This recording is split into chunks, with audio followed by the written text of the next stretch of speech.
आज या ठिकाणी आमचे सहकारी नितीन भाऊ यांनी जो रोजगार मेळाव्याचं आयोजन केलेलं आहे, खरं तर शेळके सरांनी देखील सांगितलं, हा जो उपक्रम आहे या उपक्रमाची खरं तर समाजाला, कुठलाही समाज असू द्या, त्या समाजाला खूप गरज आहे।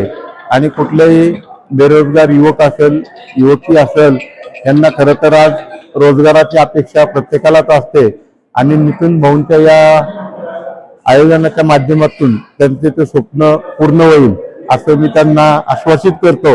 आणि नितीन भाऊंच्या हातनं हे असे जे आयोजन आहे ते कायम चांगल्या प्रकारे मोठ्यात मोठे घडो अशी मी परमेश्वरची प्रार्थना करतो। आणि त्यांच्या या आयोजनाचं मनापासून कौतुक करतो आणि त्यांचं अभिनंदन पण करतो की त्यांनी कमी वेळामध्ये एवढ्या मोठ्या नियोजनाचं, आज त्यांनी एवढं मोठं नियोजन केलं। खरंच त्यांचं काम हे अतिशय चांगल्या प्रकारे आणि तळागाळातल्या लोकांसाठी कायमच असतं, हे आपल्या वेळोवेळी आपल्याला दिसून आलेलं आहे।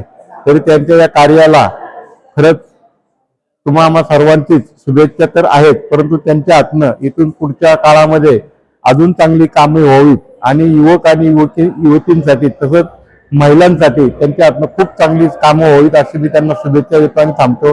जय हिंद, जय महाराष्ट्र। धन्यवाद।